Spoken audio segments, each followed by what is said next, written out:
오늘은 신앙의 기초 시리즈 세 번째 시간입니다. 세 번째 시간인데요. 오늘은 성찬에 대한 이야기를 좀 더 나누도록 하겠습니다. 우리는 교회에 와서 많은 이야기들을 합니다. 그리고 많은 행동들을 하죠. 많은 말들을 하고 많은 일들을 하는데 때로는 그 말들과 그 행동의 의미를 잘 모를 때가 있습니다.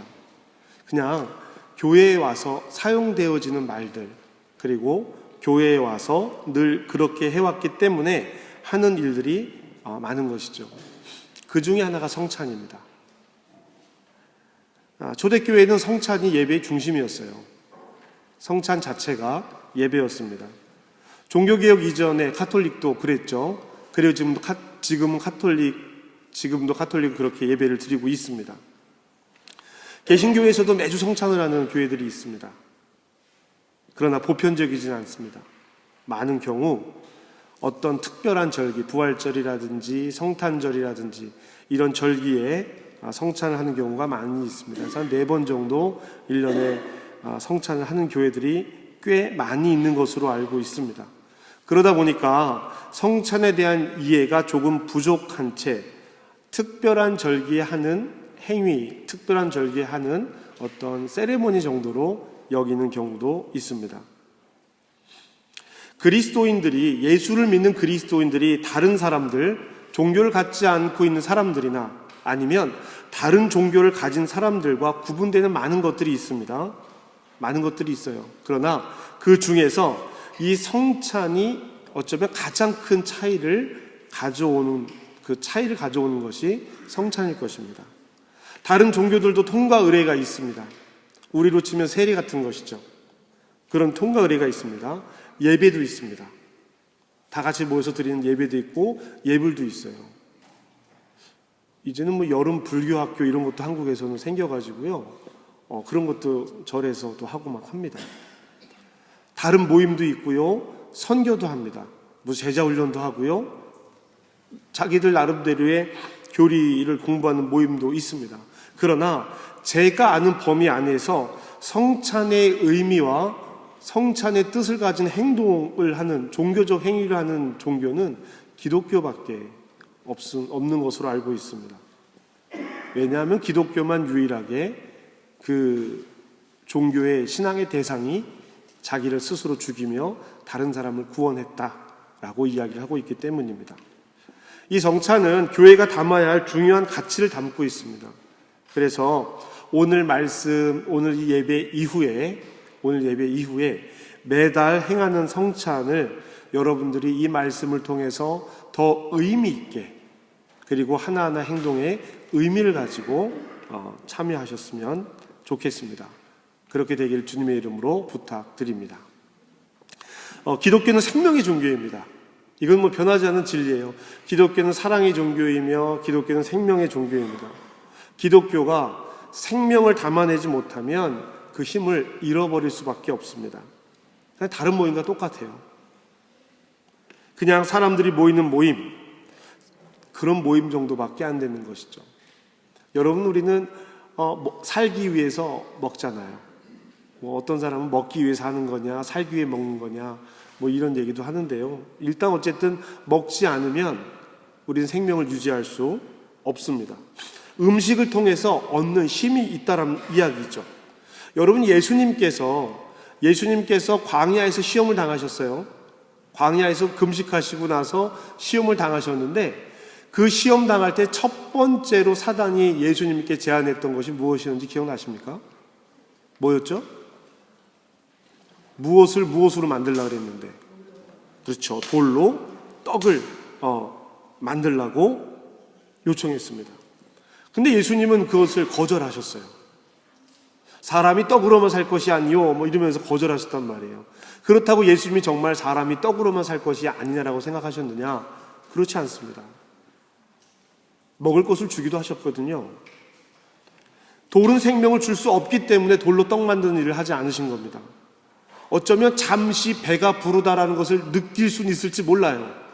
포만감을 가질 수는 있을지 모릅니다. 그러나 그 돌로 만든 떡은 생명을 줄 수 없습니다. 예수님은 사람들에게 생명을 주셨습니다. 예수님이 주신 생명은 두 가지란 말이에요. 육의 이 생명과 영의 생명이란 말이죠. 여러분, 5,000명을 먹이신 곳에서는요, 배가 고파 굶주리는 사람들을 위해서 먹을 것을 주셨습니다. 육의 양식입니다. 일용할 양식. 예수님께서 가르쳐 주신 기도에도 이 일용할 양식에 대한 기도가 나와 있죠. 사마리아를 지나가면서 만난 수가성 여인에게는 목마르지 않는 영원한 생명수를 주시겠다라고 약속하셨습니다. 이건 뭐예요? 영의 양식입니다. 이 성찬은 영의 양식과 육의 양식을 함께 얻는 것으로 시작을 합니다. 육의 양식을 먹음으로 영의 양식을 삼는 것, 이것이 고린도전서에 기록되어 있는 성찬입니다. 너희를 위하는 내 몸이니 이것을 행하여 나를 기념하여라. 이것을 행하여 마실 때마다 나를 기념하여라. 그리고 지금 우리는 그 의미를 가지고 예수님의 삶에 동참하는, 예수님을 먹고 마심으로 예수님 같은 삶을 살겠다라는 다짐으로 성찬에 참여하는 것입니다. 예수님께서 보이신 삶, 예수님께서 보이신 삶에 동참하는 것, 이것이 가장 큰 성찬의 의미입니다. 예수님께서는요, 이 성찬을 통해서 많은 사람들을 환대하셨습니다. 모든 사람들을 환대하셨습니다. 함께 먹고 마시는 것을 통해서 소외받고 있는 많은 사람들을 환대하셨어요. 신약 성경에 복음서에 기록되어져 있는 예수님의 식사자리는 모두가 다 그런 식사자리입니다. 우리는 이 환대를 통해서 다른 사람을 환대하는 것을 배워야 합니다. 환대의 확대가 예수님을 통해서 우리가 환대받고 우리가 다른 사람을 환대함으로 그 환대 확대가 이루어져 가는 것입니다. 예수를 그리스도로 고백하는 사람들이 예수님의 뜻을 따라 다른 사람을 환대하는 거죠. 이 약속의 다짐이 성찬을 통해서 시작하는 것입니다. 함께 먹고 마시는 거예요. 가족을 이루는 것입니다. 예수님은 십자가에 돌아가시기 전에 많은 사람들과 식사를 하셨습니다. 그리고 부활 후에도 처음으로 하신 일이 식사를 하시는 일이었어요. 제자들과. 부활하신 예수님과 함께 먹고 마시는 것, 초점은 여기에 있습니다. 부활하신 예수님. 기독교는 생명의 종교라고 말씀드렸죠. 기독교는 부활의 종교입니다. 부활이 없다면, 여러분 생각해 보세요. 예수님의 부활이 없다면 예수님이 십자가에서 돌아가시기 이전에 한 모든 일들은 하나도 의미가 없어요. 부활이 없다면. 기적 같은 일들을 행하셨지만 부활이 없다면 그 모든 것들이 다 수포로 돌아가는 아무 의미 없는 행위가 됩니다. 우리가 부활을 믿지 않으면 성찬은 우리에게 의미가 없는 겁니다. 우리는 성찬을 통해 부활을 인정하고 확증합니다. 부활이 없는 성찬은 우리에게 의미가 없어요. 기억하는 것도 의미 없고 기념하는 것도 의미가 없습니다. 무엇을 기억하고 무엇을 기념할 거예요? 예수님께서 이것을 먹을 때마다 나를 기억하고 이것을 마실 때마다 나를 기념하라고 하셨는데 무엇을 기억하고 무엇을 기념하겠습니까? 부활이 있기 때문에 예수님께서 우리에게 하신 말씀들이 그 권능을 갖게 되는 것입니다. 우리는 성찬에 참여함으로 예수님의 부활에 동참하는 것입니다. 성찬은 죽음에서 다시 살아난 예수와 함께 먹고 마시면서 그분에게서 새로 하나 된 삶을 살고 새로운 친교와 연대를 이루고 기꺼이 다른 사람을 환영하는 사람이 되라는 부름을 받는 그 체험에서 시작해야 합니다. 우리는 주님의 부르심을 받은 사람들입니다. 여러분 그렇게 고백하십니까? 아멘 하셔야 돼요. 그래야 이 자리가 의미 있어지는 거잖아요. 그러므로 성찬은 가장 강력한 성령의 일이기도 합니다. 우리가 성찬을 하기 전에, 제가 여러분에게 성찬을 하기 전에 자 여러분 성찬 시작합시다 하고 열어서 빵을 뜯어서 이렇게 나눠주고 잔을 따라서 채워주는 것이 아니잖아요. 항상 성령의 임재를 먼저 기원합니다. 성찬을 나누고 나면 성령으로 말미암아 우리의 삶이 서로를 바라보게 하는 방식이 변해야 되는 것입니다. 예수를 믿고 산다라고 하는 것은요, 우리가 서로를 바라보는 삶의 방식이 예수님처럼 변해간다라는 뜻이에요. 성찬이 서로를 바라보게 하는 방식을 변하게 하는 것은 성찬이 만남을 전제로 하기 때문입니다. 만나기 위해서 초대하는 것이고, 이 만남을 통해서 함께 사는 것입니다. 오늘 본문 말씀 한번 같이 다시 한번 읽어보실까요? 오늘 본문 말씀 16절, 17절 다시 한번 읽어보시겠습니다. 읽겠습니다. 시작.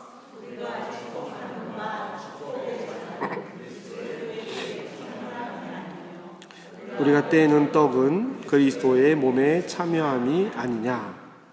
떡이 하나요 많은 우리가 한 몸이니 이는 우리가 다 한 떡에 참여함이라. 아멘. 여러분, 성찬에 참여해서 그리스도와 연합을 이루는 삶은요, 다른 이들과 연합할 때 이루어지는 겁니다. 이것이 공동체예요. 이것이 우리 신앙의 공동체입니다. 우리는 다 똑같이 그리스도 안에 있는 사람들이며 그리스도로 말미암아 이 자리에 온 사람들입니다. 예수님은 차별 없이 모든 사람을 만나셨고 함께 식사도 하셨습니다. 예수님의 환대는 멈추지 않으셨습니다. 그리고 예수님은 스스로 하시는 그 일에서 멈춘 것이 아니라 다른 사람의 환대를 이끌어내고 계십니다. 예수님은 우리를 초대하셨고 우리와 함께 하시기를 원하십니다. 그리고 우리는 성찬을 통해 예수님을 우리 삶에 초대합니다. 우리는 이렇게 환영받고 환영합니다. 그리고 연합하는 것입니다. 여기서 말하는 연합이라는 것은 좋은 것만을 선택하는 것이 아닙니다. 그것은 누구나 할 수 있는 일입니다. 예수님의 환영에 가르치는 것은 마음에 들지 않는, 마음에 두고 있지 않는 이웃도 포함하는 것입니다. 그들과 함께 한 식사를 나눈 관계가 되는 것입니다. 이것이 성찬의 놀라운 힘이 되어야 해요. 여러분, 우리는 다시 한번 성찬에 대해서 생각해야 합니다. 다시 한번 잘 생각해 보세요. 교회에는 많은 일들이 있다라고 말씀을 드렸어요. 많은 예배가 있고 많은 행사가 있습니다. 찬양 예배, 설교, 제자 훈련, 성경 공부, 우리 주보에도 뭔가 하는 모임들이 빼곡하게 써 있잖아요. 봉사도 하고 바자회도 하고 식사도 하고 많은 일들을 합니다. 그런데 예수님께서 우리에게 직접 하라고 가르치신 것은요, 직접 하라고 가르치신 것은 거의 없어요. 다 교회 역사 과정에서 필요해서 만들어 놓은 것이지 예수님께서 우리에게 가르치신 것은 없습니다. 교회에서 하는 일 중에 예수님께서 직접 우리에게 가르치신 것이 있는데 그 두 가지가 성찬과 세례입니다. 성찬과 세례는 예수님께서 직접 가르치신 거예요. 그리고 이 세례에 앞서서 제자를 삼으라고 말씀을 해주셨습니다. 다시 말하면 성찬과 제자와 세례, 이 세 가지가 예수님께서 말씀하신 유일한 내용들이에요. 예수님은 기타를 치며 찬양하고 피아노를 치며 찬양하고 오르겔 연주하며 찬양, 이런 거 하나도 말씀하지 않으셨어요. 여러분, 성가대 가운 입으라고 예수님께서 말씀하신 거 들어보신 적 있으십니까? 성경 구절 어디를 열어보십시오. 성가대가 가운을 입어야 된다고 예수님이 말씀하신 적은 없으십니다. 목사가 이렇게 예배하는 거, 스크린 놓고 예배하는 것을 예수님께서 어떻게 하셨겠어요? 아무것도 몰라요. 아무것도 기록되어 있지 않습니다. 오직 이 두 가지, 세례와 성찬과 세례는 예수님께서 직접 제자들에게 말씀하신 거예요. 그런데 안타깝게도 이 세례와 이 성찬과 세례가 교회에서 제일 소홀히 여겨지는 경향이 있습니다. 자기 세례 받은 날 기억하고 계신 분들 몇 분이나 계실까요? 세례 받았을 때 그 감격, 혹은 세례식 자체도 어떤 마음으로 지냈는지 잘 기억이 안 날 수도 있어요. 성찬 쭉 나와서 일어서서 이렇게 앞으로 나와서 잔과 떡을 먹고 들어가는 행위, 1년에 한 2번 정도, 3번 정도.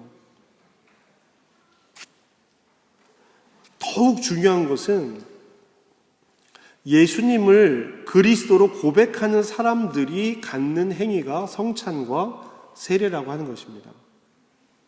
성경 공부나 예배 등 이 모든 것은요, 예수를 그리스도로 고백하지 않아도 참여할 수 있어요. 나는 성경이 궁금해서 성경 공부할 수 있고요. 나는 한국 사람들 만나려고, 김치에 밥 먹으려고 한국교회 갑니다. 올 수 있어요. 그리고 남들이 다 하니까 그냥 일어나서 성찬 받으러 나가서 성찬할 수도 있습니다. 예수를 그리스도로 고백하지 않아도 참여할 수 있단 말입니다. 그러나 그 안에서 의미를 찾지 못해요. 성찬과 세례만큼은 원한다면 참여할 수는 있지만 예수를 그리스도로 고백하지 않는다면 그 어떤 의미도 가질 수 없습니다. 다시 한번 부활을 강조하여 말씀드립니다. 세례와 성찬이 기독교의 가장 근본이 되는 가치가 되는 것은 이것이 부활을 믿는 사람들이 참여하기 때문입니다. 기독교는 부활의 종교예요. 여러분, 기독교는 십자가의 종교가 아닙니다. 십자가도 부활이 없으면 의미가 없어요. 그날 그 시간만 해도 십자가가 3개가 올라섰단 말이에요. 예수님 십자가가 하나 있었고요, 양쪽 옆에 강도들의 십자가가 있었습니다. 그날만 해도. 그렇기 때문에 십자가 자체가 갖고 있는 의미는 없다는 이야기예요. 예수님의 부활이 없었더라면 예수님의 십자가 죽음도 강도의 죽음과 마찬가지로 어느 한 사람의 십자가의 죽음으로밖에 끝나지 않을 이야기였을 것입니다. 그런데 예수님께서 부활하셨기 때문에 3사람의 십자가 가운데 예수 그리스도의 십자가가 오늘날 우리에게 의미를 갖게 되는 겁니다. 부활이 있었기 때문에. 부활을 믿지 않는다면 세례는요, 입단식에 불과합니다. 성찬은 예수의 일을 기억하는 사람들이 예수님과 제자들의 마지막 식사를 흉내내는 것밖에 되지 않아요. 부활이 그들 안에 없다면 말이죠. 그렇게 되면 그 행위 자체가 우리의 삶에 영향을 끼칠 수 없습니다. 성찬과 세례가 내 삶의 변화의 도구가 되지 않는다라는 거예요. 성찬은 십자가와 부활의 상징입니다. 그 피와 그 떡, 예수님의 몸과 피를 상징하는 그것이 부활로 말미암아 우리에게 들어오는 거예요. 그래서 우리는 성찬을 침울하고 안타까운 마음으로 참여하기보다 기쁘고 감사한 마음으로 참여해야 합니다. 침울하고 안타까운 마음만 갖는 것은요, 우리가 십자가에만 집중하고 있는 거예요. 예수님은 그 십자가를 이기셨습니다. 이겨서 오늘 우리가 그 이긴 십자가를 바라보며 예수를 그리스도로 고백하는 거 아니겠습니까? 이 성찬은 죄의 자리에서 벗어나 생명의 자리에 앉는 것을 기념하고 기억하는 일입니다. 생명의 자리로 옮겨 앉는 것이기 때문에 우리는 이 성찬을 성령의 임재와 회개로부터 시작하는 것입니다. 바울이 성찬에 대해서도 구체적으로 고린도 교회에게 주는 말씀이 고린도전서 11장 17절부터 34절까지의 말씀입니다. 여러분 성경을 열어놓으신 분들은요, 바로 옆 페이지니까 보시면 좋을 것 같아요. 고린도전서 11장 17절에서 34절까지가 바울이 고린도 교회에게 이야기하는 성찬의 의미입니다. 바울은 성찬의 근본 의의를 23절에서 26절까지 설명합니다. 23절에서 26절까지 성찬의 근본 의미를 설명해요. 짧습니다. 여러분, 짧다라는 것은요, 간결하고 분명하다라는 거예요. 덧붙여 다른 이야기로 설명할 필요가 없다라고 하는 것입니다. 그래서 복음은 짧아요. 예수는 그리스도이십니다. 이게 복음이에요. 24절에서 25절은요, 누가복음을 인용하는 것입니다. 바울이 강조하는 성찬의 의미는 26절 말씀에 있습니다. 우리 26절 말씀 같이 한번 읽어보시겠습니다. 스크린 준비되어져 있지요. 26절 함께 읽겠습니다. 시작. 너희가 이 떡을 먹으며 이 잔을 마실 때마다 주의 죽으심을 그가 오실 때까지 전하는 것이니라. 아멘. 이 떡을 먹고 이 잔을 마실 때마다 주의 죽으심, 주의 죽으심의 의미는 부활 때문에 의미가 있는 겁니다. 이 예수님의 부활과 죽으심을 그가 오실 때까지 전하는 것이 성찬에 참여하는 사람들이 가져야 하는 의미라는 것입니다. 예수님께서 우리에게 성찬에 동참하라고 말씀하신 의미입니다. 27절부터 34절에는 성찬에 참여의 올바른 태도에 대해서 이야기를 하는데요. 그 첫 번째가 28절 말씀입니다. 28절 말씀 혹 준비가 되었나요? 28절 제가 읽고 성경 가지신 분들 성경 보십시오. 28절 사람이 자기를 살피고 그 후에야 이 떡을 먹고 이 잔을 마실지니. 아멘. 먼저 자기를 살피라고 하는 겁니다. 자기를 살핀다라는 말이 회개하라라는 말입니다. 그래서 우리는 성찬에 임례하기 전에 회개를 먼저 선포하는 것입니다. 성찬은 단순히 떡과 잔을 받는 행동이 아닙니다. 모든 예배, 모든 순서에 의미가 있듯이 성찬 예배에도 그 의미들이 있습니다. 여러분은 성찬에 앞서 성찬의 초대를 받습니다. 그리고 교독하면서 죄를 선언하고 성찬의 제정사를 통해서 예수님께서 우리에게 가르치시고자 하는 삶을 배우고 성령의 임재 기원을 통해서 이 모든 일 가운데 성령의 임재와 일하심을 우리가 기도하게 됩니다. 그리고 나서 떡을 떼고 잔을 구별하는 분병례를 통해서 이 떡과 잔을 나눌 때 우리가 그리스도의 몸과 피, 즉 그리스도의 삶에 동참하겠습니다 라는 선언을 갖는 것입니다. 그리고 이제 우리가 성찬을 받을 때 떡을 나누는 이는, 떡을 나눠주는 사람이 이것은 그리스도의 몸입니다 라고 선언하면서 전달을 해드리잖아요. 그러면 받으시는 분들은 아멘으로 받으시는 겁니다.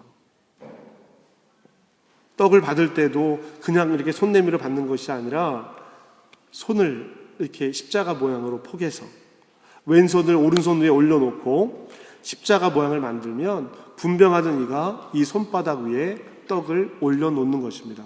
그러면 오른손을 들어서 왼손 위에 있는 떡을 내가 먹게 되는 것이죠. 그리고 잔을 나누는 이가 다시 이야기합니다. 이것은 그리스도의 보혈입니다. 선언하는 것이죠. 그러면 잔을 받아든 이가 조금 전에 아멘으로 떡을 받았잖아요. 이제는 잔을 받는 이가 잔을 받으면서 아멘, 저는 이제 그리스도의 제자입니다 라고 다시 한번 선언하는 거예요. 이것이 분병례 가운데 있는 성찬의 의미입니다.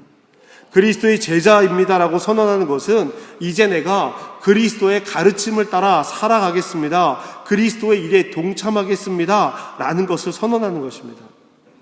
우리는 성찬을 기다리며 자리에 앉아 있을 때 줄을 서서 하나님 앞에 자신의 삶을 돌아보고 성찬을 받은 후에는 또 자리에 돌아가 앉아서 하나님 앞에 감사하며 삶을 결단하며 고백하며 기도하는 것입니다.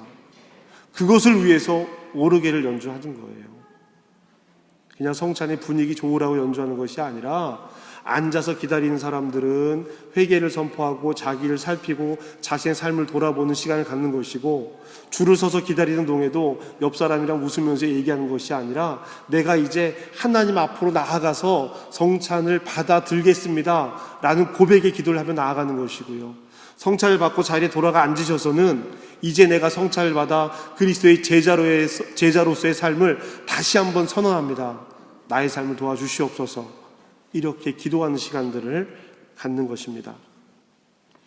아무런 의미를 두지 않고 자리에서 일어나서 뚜벅뚜벅 걸어 나와서 성찬에 참여하는 것이 아니라 한 걸음 한 걸음 성찬을 향해 나올 때 자신의 삶을 위해서 기도해야 합니다. 그리고 함께 성찬에 참여한 이들을 받아들이고 하나의 공동체를 이루기 위해 기도해야 합니다. 무엇을 위한 공동체입니까? 예수님을 기억하고 예수께서 하신 일에 동참하는 공동체입니다. 그리고 모든 사람이 성찬을 마친 후에 우리는 감사의 기도를 통해 공동체의 고백을 선언합니다. 다시 말씀드립니다. 이 성찬을 통해 우리는 예수님의 초대에 응하고 예수님의 환대에 감사해야 합니다. 예수님의 환대는 죄인인 우리를 불러 하나님의 자녀로 삼아 주셨습니다. 예수님의 초대와 환대에 우리가 응답한다는 것은 이제 다른 사람을, 다른 이들을 초대하고 다른 이들을 환대하겠다라고 하는 의미와 상징입니다. 이 시간 함께 성찬에 참여한 사람들에 대한 우리의 인식을 이 시간을 통해서 바꾸는 것이죠. 이곳에 있는 모든 이들이 그리스도의 부름을 받은 이들입니다. 고린도전서 11장 20절에 이렇게 기록이 되어 있습니다. 성경 가지신 분들은 한번 보시고요. 20절, 그런즉 너희가 함께 모여서 주의 만찬을 먹을 수 없으니. 바울이 왜 고린도 교회에게 너희는 주의 만찬을 함께 먹을 수 없다고 이야기하고 있을까요? 그 앞선 말씀에서 설명합니다. 지난주 우리가 나눴던 말씀처럼 고린도 교회에는 파당의 문제가 있었어요. 분쟁하고 파당을 나눈 일이 있었기 때문에 성찬에 참여할 수 없다라고 하는 것입니다. 18절 말씀입니다. 먼저 너희가 교회에 모일 때에 너희 중에 분쟁이 있다 함을 듣고 어느 정도 믿거니와 너희 중에 파당이 있어야 너희 중에 옳다 인정함을 받은 자들이 나타나게 되리라. 그런즉 너희가 함께 모여서 주의 만찬을 먹을 수 없으니. 이는 먹을 때에 각각 자기 만찬을 먼저 가져다 먹음으로 어떤 사람은 시장하고 어떤 사람은 취함이라. 우리는 우리 모두가 그리스도의 초대에 받은 사람들이라는 것을 인정해야 합니다. 조금 미운 사람도요,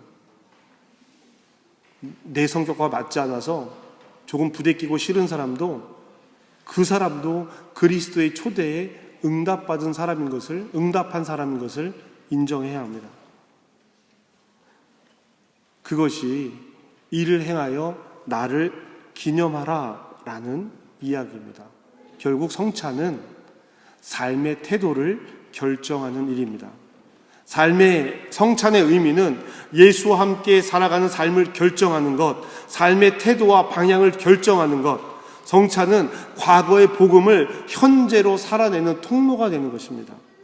이 성찬을 통해서 복음서의 이야기가 우리에게 실제가 됩니다.